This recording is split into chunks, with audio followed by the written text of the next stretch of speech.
Today I am going to talk to you about Nano world, Nano dunia, Nano prapanch. Nano was there many years ago. Many hundreds of years ago, people made a very nice cup like that. It is called the laser cup. What is the nice about this is that there is the pointer. You took away the pointer.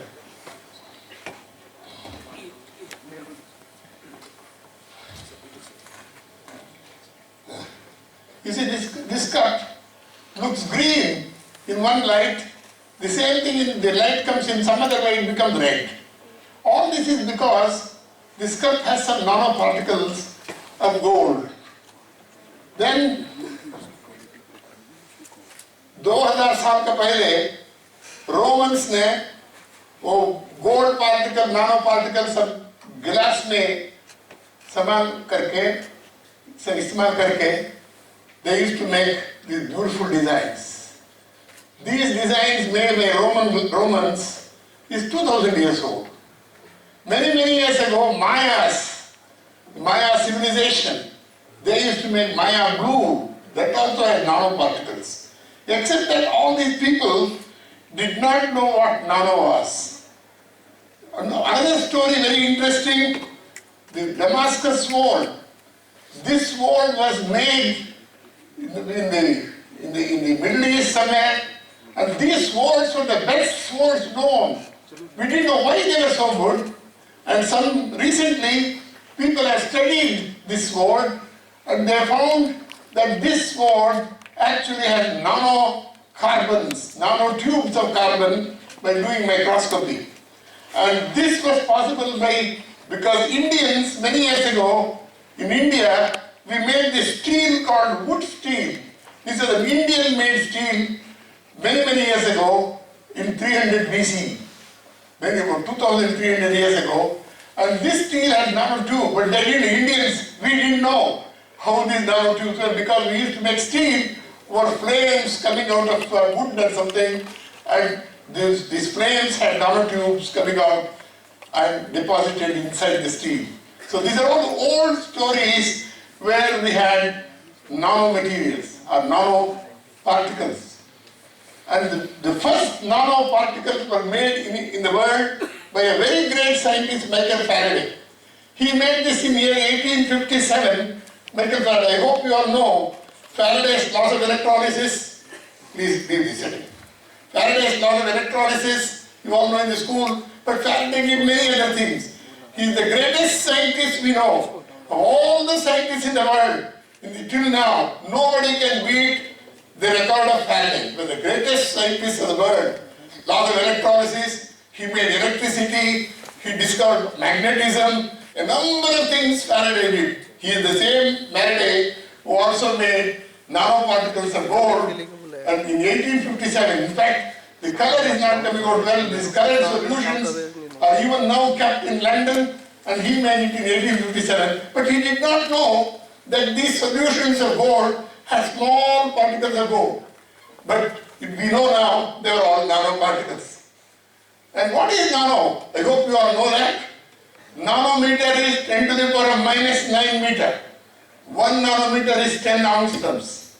And of course, this is a very well-known unit, angstrom. An angstrom is 10 to the power of minus 8 meter, and nanometer is nothing but 10 to the power of minus 9 meter. In fact, somebody asked a friend of mine in Harvard University, explain to an ordinary citizen what is nano. He said nano is something like this. In an ordinary wristwatch, you can keep 1000 CDs in the nano world. That is roughly the correct size. So I will explain to you what this nano is all about in a minute. But nanoscience and technology today has become very important. In fact, in India, we are trying very hard to do something in nanoscience. The last 10 years, we are giving money and funds to many colleges, universities to do research in nanoscience. And now, I am very glad to say, in the world, India is number 3 ranked in nanoscience.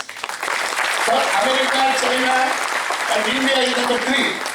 And this has been possible because of the very hard work of a few people, individuals who have become famous, and at the same time, lot of people in numerous colleges and universities who are starting to work that. They become very popular, but it's very difficult. Nanoscience is no longer easy. If you want to work in this subject, you have to work very hard. Not only that, it is very difficult. The experiments are becoming more and more difficult. But because, you see, the trouble with nanoscience is you can't see anything. See, your eyes are not enough. Ordinary microscopes you can't see. You need very special techniques to see nanomaterials. That is one of the problems. And you see, but even then, you know, nano is not completely new to nature. For example, there are some bacteria in nature. These are small particles of Fe3O4, magnetite, iron oxide, which is magnetic, which is present in this bacteria. They are known in nature. There are many such things. And I will show you a couple of pictures which are very interesting. When did nanoscience become so important? It is because about 15 years ago, when President Clinton was President of the United States, somebody made a picture of this kind. This picture was a photograph of germanium atoms. Each one is an atom. They arranged the atoms in the form of a pyramid and showed this picture to President of the United States. And he said, my God, you can take atoms and arrange them nicely like a pyramid. And he said, it is fantastic. That is when, for the first time, nanoscience got a big grant in America. Everyone followed after that. But in fact, another picture that became very famous, taken in IBM research division, in IBM lab, the laboratories, was arranged 48 atoms of copper in this circle. See, each one is an atom. I will not explain why they look, each atom looks very peculiar, but doesn't matter, each one is an atom. See, taking so many atoms and arranging them like that. And this chorale of atoms, 48 atoms when they arranged, the entire United States couldn't believe it. It came in every newspaper, including in India, about 15 years ago or 20 years ago, that people are able to arrange atoms the way they want, manipulate atoms, okay? And that is the thing. And now let me tell you before that, before anything. You see, the trouble is, I told you, you can't see it, you can't cut it, you can't do anything. So you need microscope to see all these nanomaterials. And I will tell you a few things about nanomaterials. First of all, nanomaterials can be what they call zero-dimensional. What is a zero-dimensional material? Are those which are nano in all the three directions. And then we call them nanocrystals, nanoparticles. They are also called quantum dots. They can be one-dimensional material. They can be wire, nanotube. They are one-dimensional materials. And they can also be two-dimensional material, nanofilms. I'll come back to that.